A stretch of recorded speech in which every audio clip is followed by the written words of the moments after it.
Welcome, everybody. We'll start in just a moment.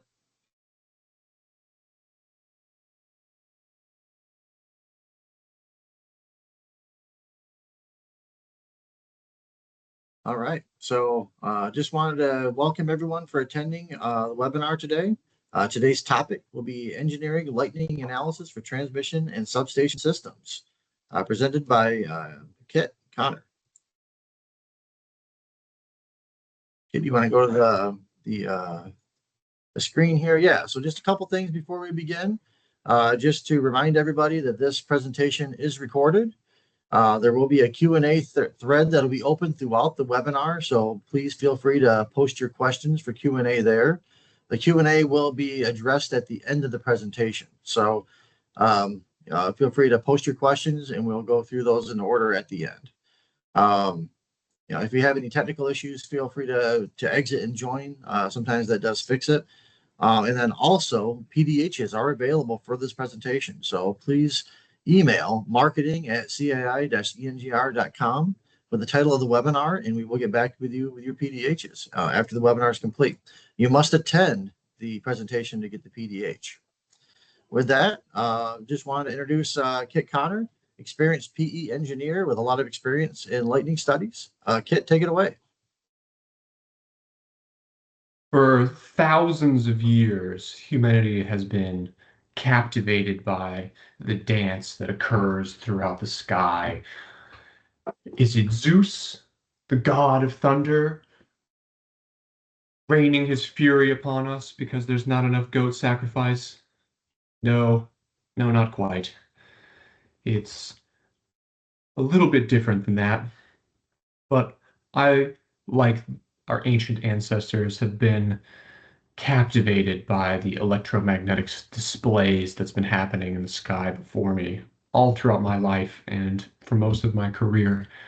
When I learned that we do lightning studies in power engineering, then I just kind of got hooked and jumped into all of the documentation and wanted to learn as much about it as I could. So I wanted to share a lot of the information that I've learned throughout my 9, almost 10 years of experience in the industry with all of you. So in this presentation, we'll be talking a lot about what lightning is, the physics behind all of it, why we need to engineer for lightning strikes, and then the different types of lightning studies that we do in the industry. So hopefully it'll be very educational and interesting for everybody. So let's just jump right into it. So I think that this is a pretty obvious statement for most engineers in the industry, but lightning is just a natural phenomenon that occurs as an electrostatic discharge between two charged regions. It happens all over the world and it can go any which direction, up, down, left, right, just as long as it's between two charged regions. And these strikes are very powerful. They can range anywhere between 5 to 200 kiloamps. And that could be pretty dangerous to equipment throughout our industry. So it's very important that we take a look at it and see how it can impact our studies. This is just like a really cool picture of lightning. It kind of gives you a good idea of what it looks like. This presentation is full of these different types of lightning strikes. But before we continue, I want to talk about like some really cool facts about it because it's an interesting topic. So every day on Earth, there are 40,000 lightning storms. And that's about 28 every minute. If you do the math, it comes out to about 44 lightning strikes every second around the world. Each one of these bolts, remember, can be between 5 to 200 kiloamps, and that can produce temperatures of around 30,000 degrees Celsius. So extremely hot, extremely high currents. And my father taught me this cool trick when I was younger, is if you were ever curious about the distance that a storm cloud is away from you, The speed of sound is about zero point 0.2 miles per second, or 343 meters per second, if you like metric. And that can kind of give you a rough idea of how far away a lightning strike is. So you see the strike, and then you start counting. 1, 2, 3, 4, 5, and then you hear the clap of thunder. You know that it'll be about a mile away for every 5 seconds, or 2 miles for 10 seconds. So it's a cool way to gauge the distance of the cloud, or the lightning strike specifically. In recent years, there's been this phenomenon that's been occurring throughout the world. This used to be a very, very rare event, but now with climate change and the world heating up and wildfires starting to become more and more dangerous, there's something occurs called a pyrocumulonimbus cloud, which is essentially a wildfire being so strong that the smoke that the fire produces creates its own storm cloud.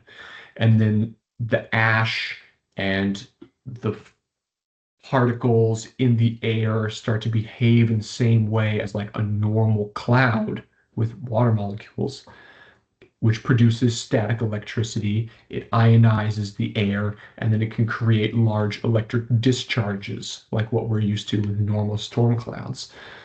This occurred in Australia with their horrible wildfires in 2020. It occurred again in California with the terrible wildfires in 2021, and we're actually seeing it again right now in Spain and France with the terrible wildfires going on over there.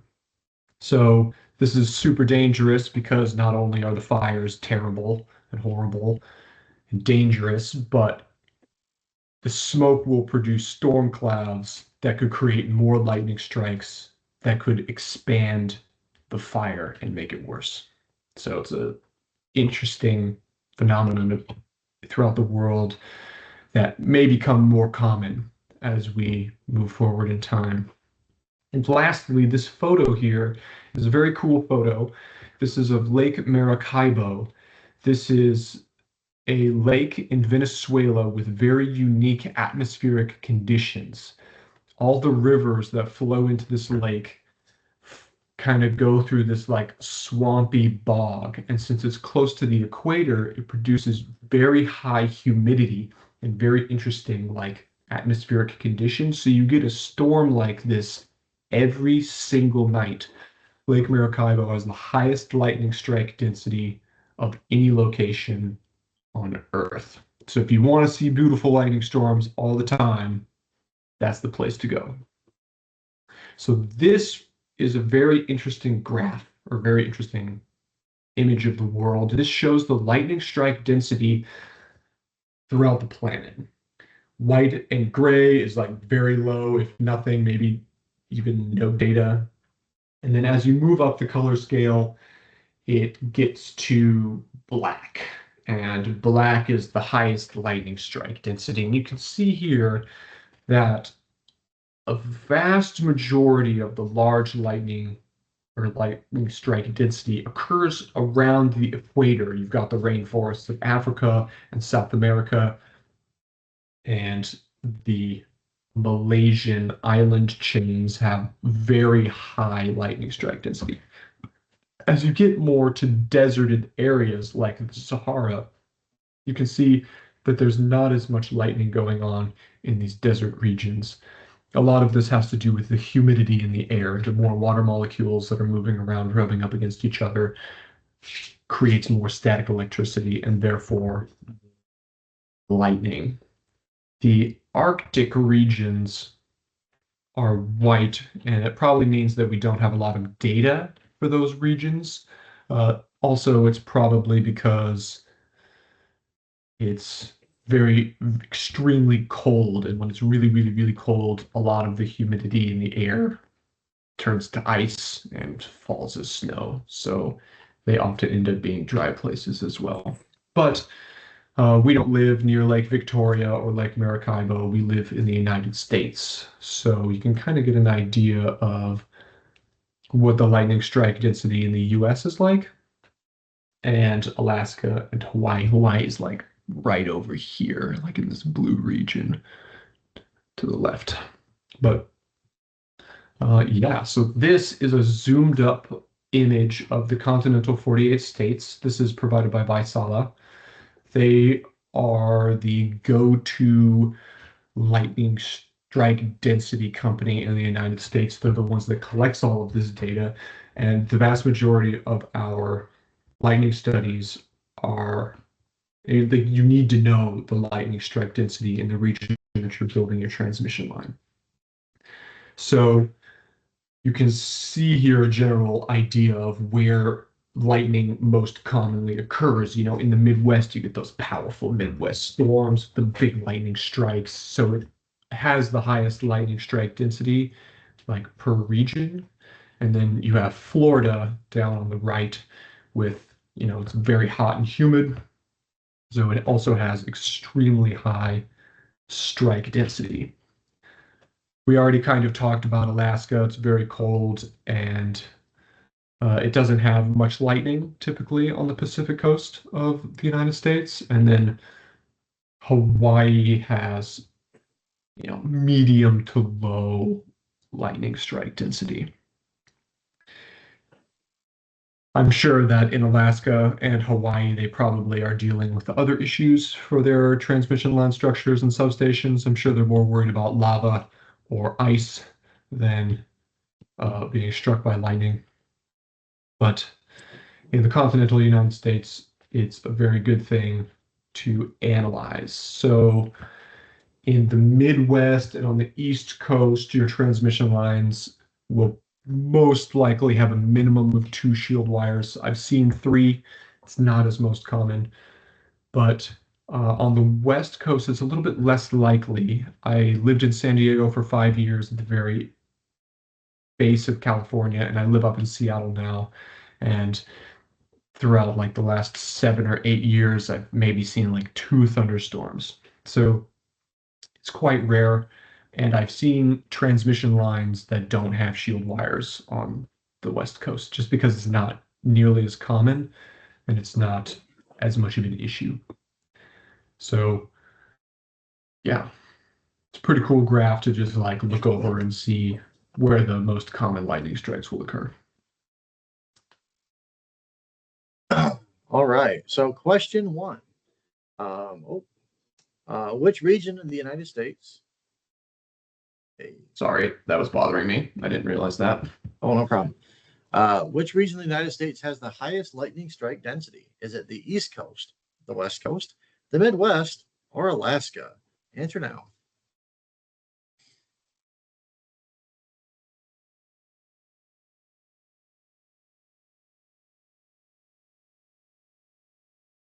All right, poll responses are coming in. Just another moment.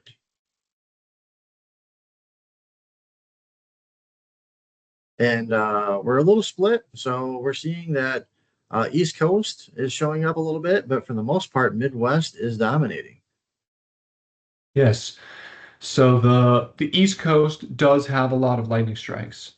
Uh, it does have a high strike density per the map, but the highest lightning strike density typically occurs like per region in the Midwest. And then Florida's like a little bit of an outlier. But yes, so those 2 answers are correct. All right, let's talk about the physics of it all. So this cute cartoonish image is a pretty good representation of what's going on behind the scenes with a lightning strike. So you have your storm clouds, your big, dark cumulonimbus clouds. They can sometimes go up to 6 miles in height. And as the water molecules are moving back and forth and rubbing up against each other, they start to become ionized, meaning they lose an electron or gain an electron or lose an electron, become positive or negatively charged. And you get this separation of charge in the cloud. So the top of the cloud will be positively charged, and then the bottom of the cloud will be negatively charged. Now, I said earlier in the presentation that the lightning strikes can go up, down, left, or right. They can go in any direction between the two charged regions. So it's often very common to look at a storm cloud and see the lightning strike kind of go up towards the top of the cloud. That's great if that happens, and because that means that it's not going to strike any of our structures. But, being engineers, we need to look at how these strikes are going to affect the equipment. So we care mostly about the strikes that are going to come down to Earth. So because the bottom of the cloud becomes negatively charged, the surface of the Earth will become negatively charged as well. And then you'll have your electrostatic discharge from the bottom of the cloud to the surface of the Earth. So once the charge becomes high enough to exceed the dielectric strength of air, leaders will begin to form, creating a channel of ions from the cloud to the Earth's surface. There are like the fans coming and branching out, trying to find the path of least resistance. And then once contact is made, now you have a complete circuit. The channel of ions forms a very low resistance path from the cloud to the Earth, and you get something called a return stroke. And that's a giant rush of current from the ground up to the cloud. Now, this process all happens because of a basic idea in physics that all systems want to tend towards an equilibrium. So if you go to the coffee shop and you buy a cup of coffee and it's really hot, over time, the coffee cools off and it reaches room temperature. It wants to be at an equilibrium. Electric charge is the same concept. It doesn't want to be ionized. It wants to be neutral or at zero, and that's why all of this is occurring. So the return stroke is a very bright flash of light, and because that happens when all of the ions recombine, produces the bright flash of light. You get 30,000 degrees Celsius temperatures, and that creates a massive pressure wave, and then you get what we know as thunder. And then you can start counting one, see how far away it was. This graph at the bottom comes from Installation Coordination for Power Systems by Hillman. I have links to all the references at the end of this presentation, but this graph kind of gives you an idea of what the lightning strike impulse, how it behaves in terms of potential energy or voltage. So you have this very quick rise in voltage, very quick. It's like 1 to 2 microseconds to reach this high voltage, and then you have a slow leveling off and coming down of your voltage. This uppercase T or lower T, uppercase T at 0.5 voltage is called the time to have. So this is a good metric for analyzing lightning waveforms. And all of this occurs very, very quickly. It can be anywhere between 7 to 50 microseconds. So it's super quick, super, super quick. Keep this plot in mind. We will be coming back to it later in the presentation. So this is an image of what it was I was talking about earlier and how this behaves. So you have the charge between the cloud and the Earth, and then you have the leaders starting to come down, branching out, trying to find the path of least resistance. And then once it makes contact, you have the return stroke, the big bright flash of light, the channel of current going back up to neutralize the charge between the two regions. So it's very cool to see. Of course, all of this is happening within like a couple of microseconds.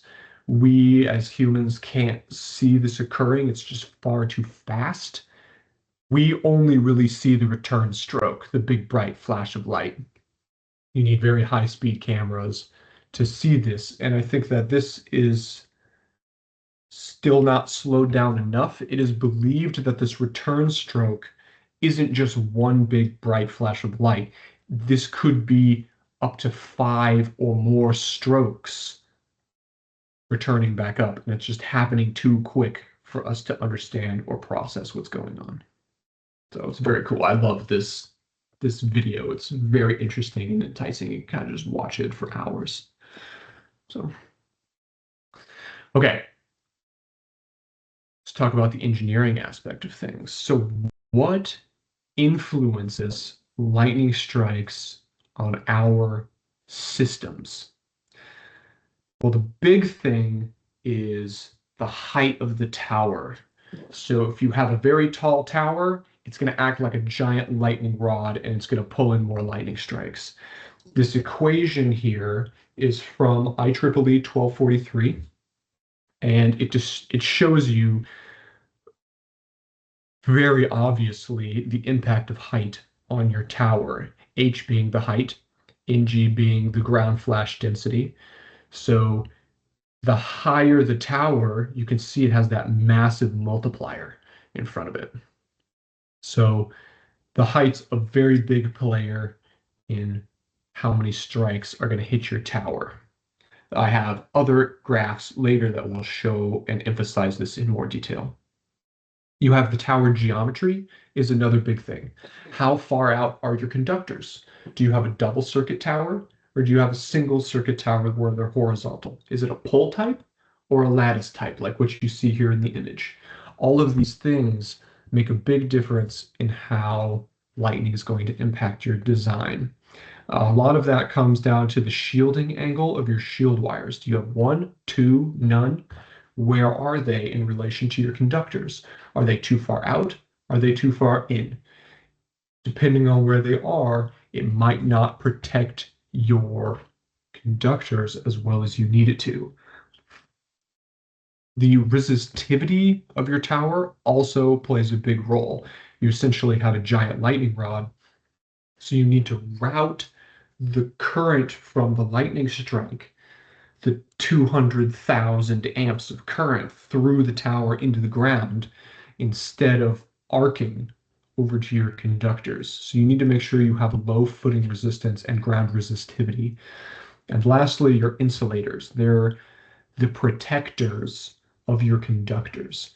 So there are many different types of insulators. You've got ceramic, glass, polymer, and they all have something called a critical flashover, which is the ability of the insulator to withstand a flashover event. These flashovers can occur from lightning, switching, or contamination.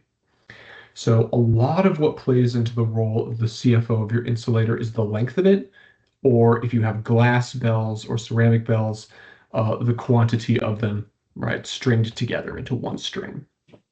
I'm going to talk a bit more about CFO in the next slide, but whenever you calculate it, you just want to do the length of the insulator itself. Sometimes cut sheets provide like the metal components attached to the top and bottom of it.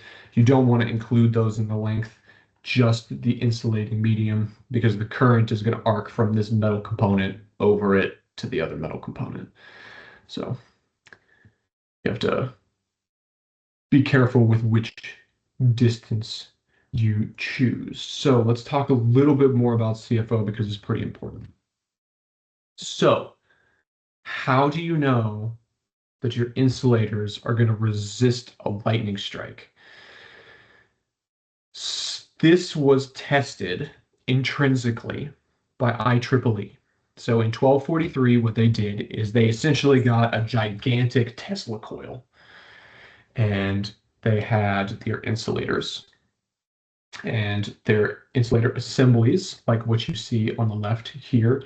And then they tested all sorts of different insulators. And as you increase the voltage, there comes a point where your insulation is going to fail 50% of the time. And that's called the critical flashover value. So There are a lot of things that impact this. We already talked about the length, the location. If I go back a slide, the location of your insulator, like if you have a window in your tower like this, the distance from the metal to your conductor is another way to calculate the CFO. The elevation plays a key role, and the corona rings as well. So the way IEEE tested this was they just basically recreated that lightning waveform image that I showed you earlier in the presentation. It had this like 1.2 microsecond time to get up to this super high voltage, and then it would arc over to the insulator or the assembly, and then that's how they would test the efficiency of the insulator bells. So yeah, you can see it's a very quick time up, and then it's a slow decrease in value. So the CFO here, this equation is basically how you calculate it for your insulators. This equation was taken from the EPRI Red Book. So if any of you are interested in learning more about the critical flashover, that's where you can find it. It's essentially the length of your insulator string. So if you have glass bells, for example, you'll have how many glass bells you have, and then the bell strike distance. Typically for glass bells, this is around 5 3/4 inches. And then you have the insulation voltage value here. This can range anywhere between 510 and 590. Throughout my career, we've always kind of gone with numbers in the middle, like 550, 560. And that provides like a good baseline value to use. And yeah. Question number 2. All right, question 2. Which parameter has an impact on transmission line lightning analysis? Tower height, soil resistivity, CFO, or all of the above? Submit your answers now.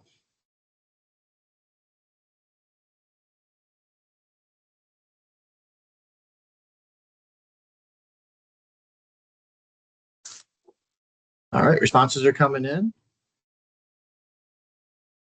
And I'm seeing overwhelmingly all of the above. So tower height, soil resistivity, and critical flashover.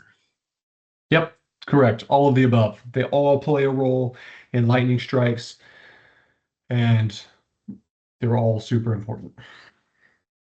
Okay, so there are 2 types of lightning strikes that we typically look at for transmission lines: direct strikes and backflash.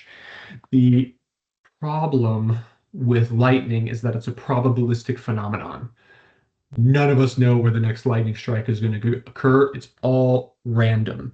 So you have to take a statistical approach in how you analyze these different types of phenomenon. So the 2 strikes, direct strikes and backflash, both behave in a different way. So a direct strike is typically a lower current, and it's a direct strike on a conductor. You can kind of see this on the top image. It's hard to find an image of a direct strike on a conductor on the internet, but I think this one kind of sort of looks like a direct strike on a conductor. But it illustrates the point I'm trying to make, is that the bolt comes down and just hits the phase A conductor. It's going to cause this big transient waveform throughout your line. It may trip up or make the protective relays panic, and or if you don't have a properly sized arrestor, it can damage your equipment. The other thing, backflash, which is typically much, much higher current. These are direct strikes to the tower. So you have a lightning bolt comes, it hits the tower or the shield wire, it raises the voltage of the tower by such a high amount that the current will arc from the tower to your conductor. These are very high current strikes, like 100 kiloamps or higher. So we always analyze backflash with 150 kiloamp current impulses. And that's because you need the really high current to overcome the insulation and the dielectric strength of air. So that's why you have to do it. So direct strikes we analyze with much lower currents, like 20 kiloamps. Question number 3. All right, question 3. Should a direct strike be analyzed with 150 Ka? Options are yes, no, and sometimes. Answer no.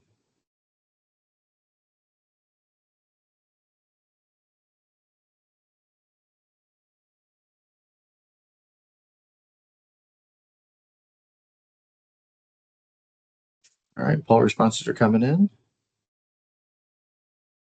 This one's a little bit more controversial. Just one more moment here. So we're seeing 24% yes, 43% to no, and 34% to sometimes. So this one, I think the group is a little unsure. Yeah, so Kip, would you this like to is evaluate? yeah, so this is a bit of a trick question, and this is a difficult question to answer. Because lightning is a probabilistic phenomenon, we don't really know what's going to happen. From observations and experience, we know that direct strikes to a conductor are typically much lower currents, like 20, 25 kiloamps. Now, that doesn't mean that 150 kiloamp strike isn't going to hit your conductor. The possibility always exists with something that's probabilistic. However, it's much more likely that a lower current strike will become a direct strike. So it comes down a lot to engineering and judgment. So let's talk about direct strikes. So the majority of the time, direct strikes are caused by poor shielding angles. So you have your transmission line tower, and then you have your shield wires on top. And if they're not positioned in a good location, either the angle is too high or too low, it will not protect your conductors the way they're expected to protect them. So both of these images come from IEEE 1243. And the one on the left kind of gives you a good idea of what the shielding angle is talking about. So you have a positive angle if your shield wires are inside the outermost conductors, and it's a negative angle if the shield wires are outside the outermost conductors. Depending on this angle, depends on your performance. And this kind of, the graph on the right kind of gives you a good idea of what your shielding angle should be based off of the height of your tower or the height of your OPGW, or like where it's going to be in space.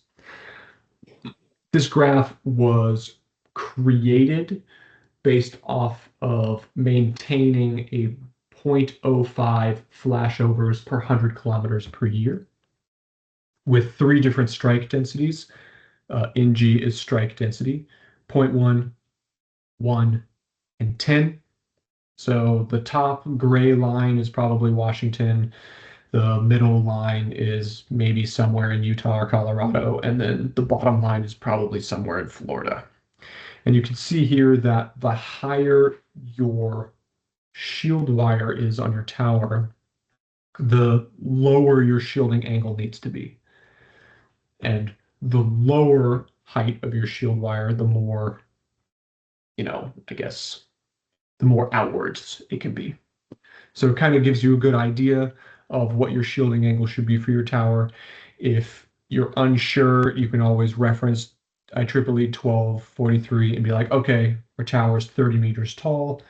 We're in Louisiana, so we should probably have this bottom strike density. Oh, okay, we should probably put it at like 18, 20 degrees. Would probably get us what we want. And then you can do statistical analyses, and verify that your shielding angle is correct. But this at least gives you a good starting point.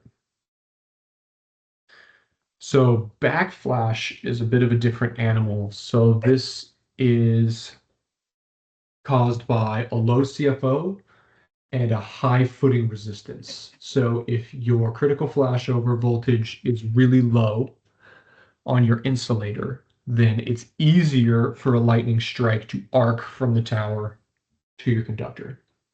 Likewise, if you have a very high footing resistivity of your tower, it also makes it easier for the lightning to arc to your conductor because you have not provided a good path for the lightning to move through into the earth.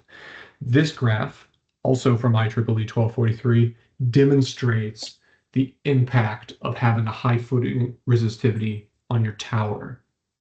So you can see that if you have 1,000 ohms as your footing resistance, maybe this tower is near a quarry of limestone, so you have very high resistance, and you apply like the lightning waveform that we've been discussing, that super quick rise in voltage, it's going to take a very long time for the voltage on your tower to dissipate. You can see this dissipation of the top line might even go out to like 50 microseconds or more.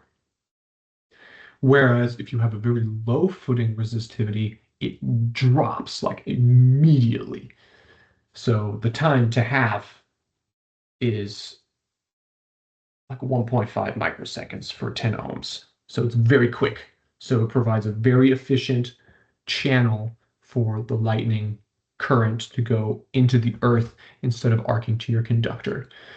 This graph explains why most utility companies seem to design their transmission lines to a footing resistivity of about 15 ohms. So they want to provide a very efficient channel for lightning to move through into the earth to prevent backflashover. Okay, so we analyzed lightning strikes for a couple of reasons. These strikes produce 5 to 200 kiloamps of current. They can spike the voltage of our transmission line towers. They can damage equipment. They could cause an outage. And worst case of all of that is random. So we need to do statistical studies to minimize the number of flashovers on our transmission lines to one flashover per 100 miles per year. This is a guideline and not a requirement. It just seems to be the industry standard value. Nearly every lightning study I've ever done, with the exception of one, has always tried to keep their lightning flashovers under one flashover per 100 miles per year. This number also includes flashovers from switching and contamination. So it's the combination of the entire installation coordination that goes into that number. But lightning's a big part of it. And then we also want to make sure that all of our equipment doesn't get damaged. So it's very important that we look at the substation arresters with a transient overvoltage analysis to make sure that it's sized appropriately to divert that energy away from the line and into ground. So this will help protect our equipment and help remove the transients from our systems so things don't trip offline. So very important. So the transmission line for that flashovers per year. So this is typically done in EPRI TLW Gen 2, also known as T-Flash. This seems to be like the industry standard software for determining flashovers from lightning. It uses a probabilistic simulations of the geometry of your transmission line and the strike density of the location, the elevation, and various other things to help you determine what your back flashovers are going to be and your direct strikes. It's a very useful program. Essentially, what we will do is if you have a 100-mile line, we'll take 1 to 2 miles of it, and then we'll simulate the most common tower configuration and verify that that has under 1 flashover per 100 miles per year. If it's over that, then we can provide guidance on, okay, your footing resistance is too high, you're having too many back flashes, you need to add an extra ground rod. Or you're shielding it, you're having a lot of direct strikes, you probably need to shift your shielding angle, or maybe even add a second shield wire to protect your equipment.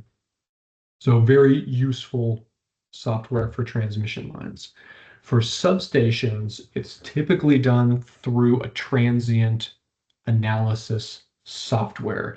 The go-to software for the industry right now is PSCAD for this. You can also do it in ATP, very similar. For this system, you essentially want to build a transmission line and simulate your substation as well. You provide a current impulse on the ground wire or one of the phase conductors, adjusting the current appropriately, and then analyzing the transient waveform that the current impulse created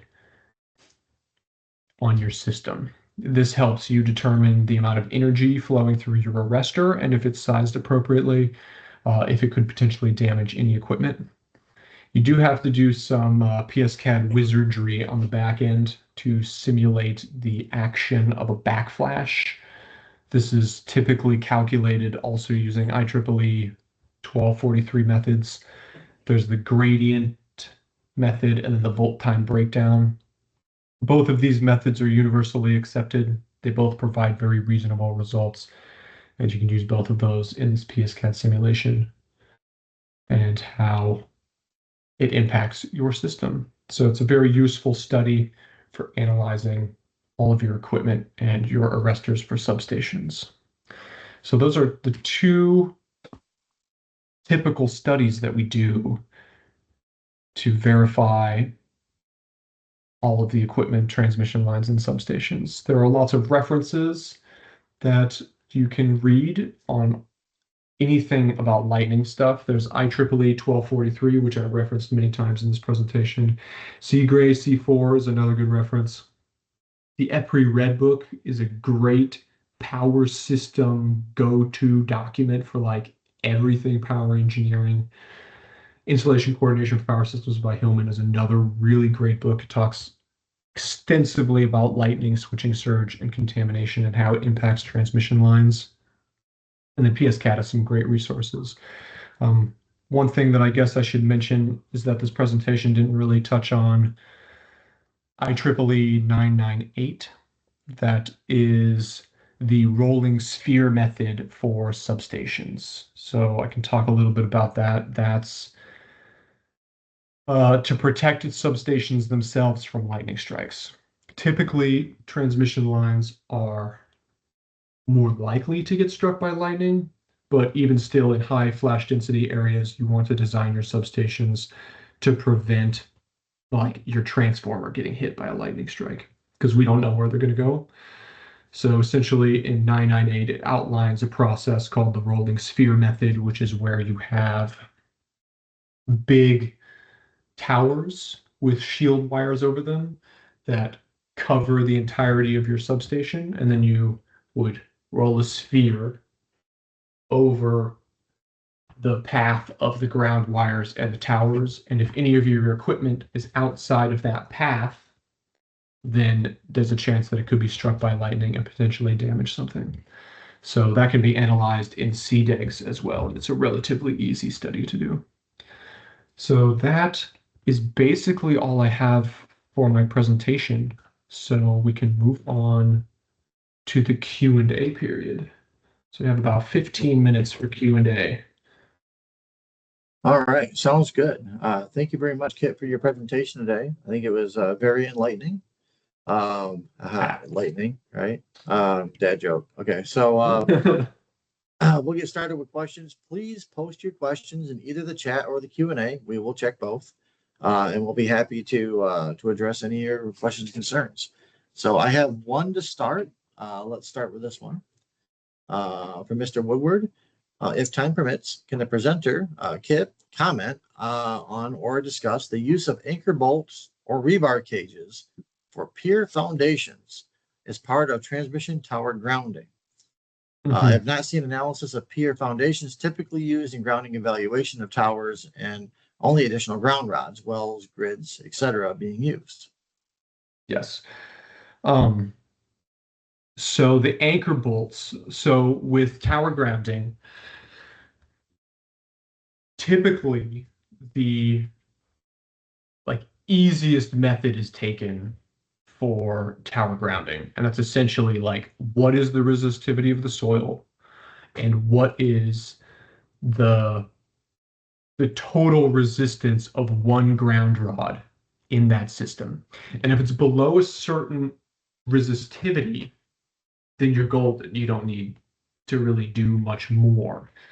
If you have a problem or the client wanted something more in depth, then that's where we go with the rebar. So we design in CDEGs, we design the soil model, and then we go into creating the rebar mesh around the foundation.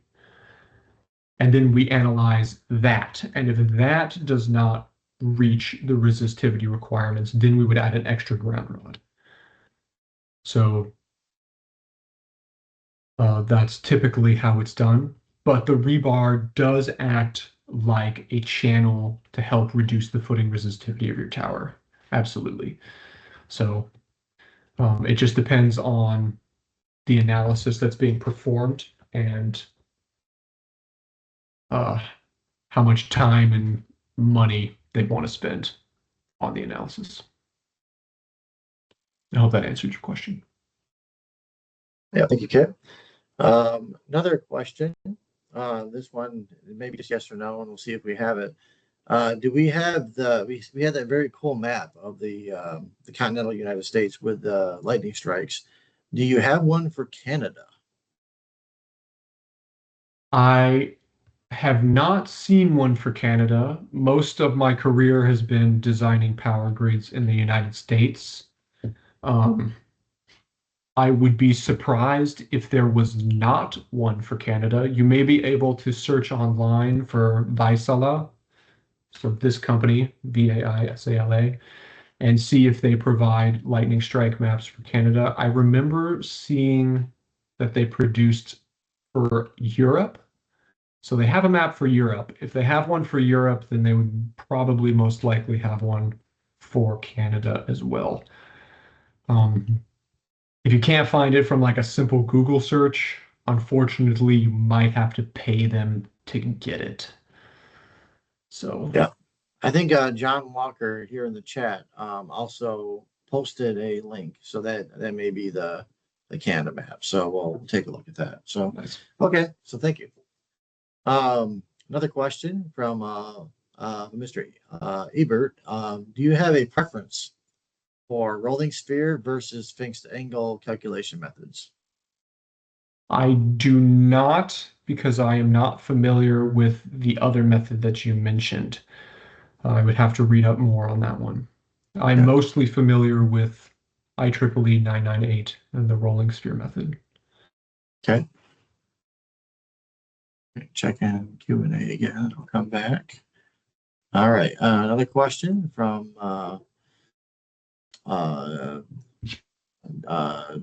Ja. It's going to be, how do you approach lightning protection study for an existing station where adding shield wires or lightning mast is limited by existing structures and clearances? Ooh, that's a good question.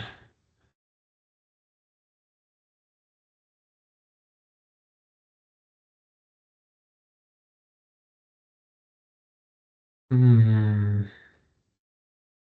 Man, it may depend a little bit on just what exactly you're working with, right? So if you're talking about an existing station and you have clearance issues, what's there, what was designed previously, right? So maybe your first look is to see what the current performance is. But if it doesn't meet the criteria, then I think you got to get creative, right?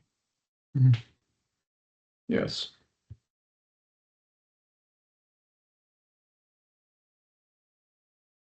Okay. Yep. Um, Another question here. Uh, what do you think about dynaspheres relative to static lines in substations?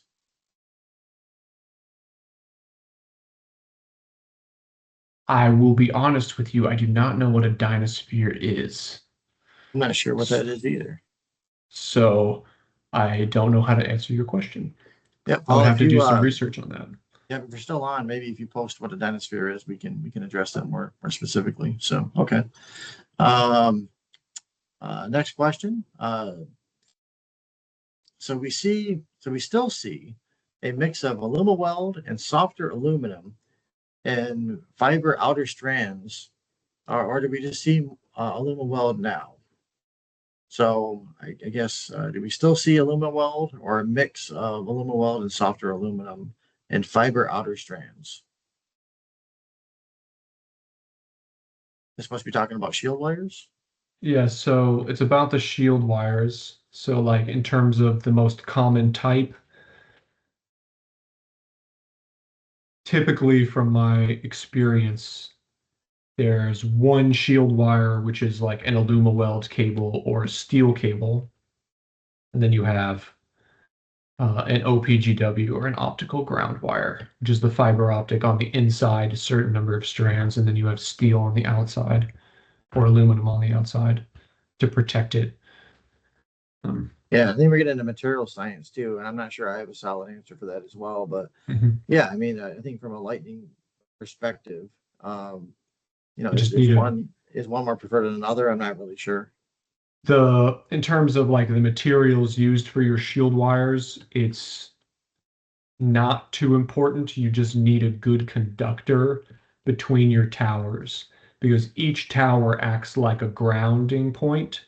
So if it strikes one tower, the current's going to go off to all the other towers and then go down into the ground.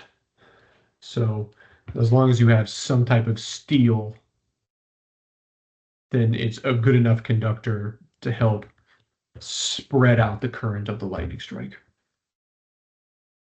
Yeah, that makes sense.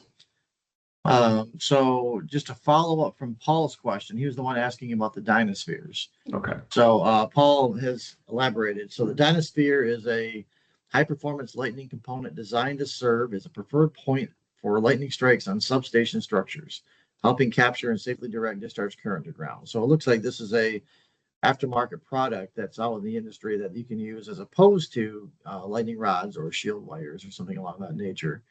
So, Interesting. yeah, I haven't heard of that. Maybe that's something that is used in a place where you have high lightning strike potential. So, we talked about Florida, Louisiana. Maybe that's something that we would see more in those regions. Paul also elaborates too at one of the utilities that he worked at. They had a full campaign where they wanted to replace all of their static lines with these dynaspheres. So, he mentions that it's kind of a cool concept, less danger of dropping a line onto equipment, right? So if you have a strike that That's fatally true. damages a line, you may have some advantages there, and I can see that being a potential. I know a lot of utilities are pretty cautious because you want to make sure that if there's a failure for overhead lines, that line or shield wire isn't going to drop onto energized conductors and cause a greater system fault or a greater issue, right? So that's a unique thing. So thank you for that. Cool idea. I Um, like it. yeah, another question. Which type of grounding connection is preferred? A stranded copper or a flat copper bar? And does it make a difference with respect to lightning? Maybe this is related to the other material question. So are you referring to like I'm assuming like the connections of the tower to ground? Yeah, I think so. I don't think that it matters too much. You just need to have a good path to ground that meets the resistivity requirements of the company or utility that you're working for. As long as you can achieve like a tower footing resistance of 15 ohms, like the standard resistivity, I think that whichever connection method you use is it doesn't matter. Okay. So it should be both methods should be equally effective in routing the current through to the ground. With that, that is my last question that's in the chat. So I'll wrap this up today. Just wanted to again thank Kit for your flexibility in answering these questions and your excellent presentation. Keep an eye out for our next webinar, which will be posted very likely for September. So we like to keep these topics coming. So check your inboxes and we'll have more coming your way. Thank you everyone for attending. I really appreciate your attendance and participation. And please reach out to marketing at Commonwealth CAI-ENGR.com for PDHs. So thank you much, and we'll see you next time.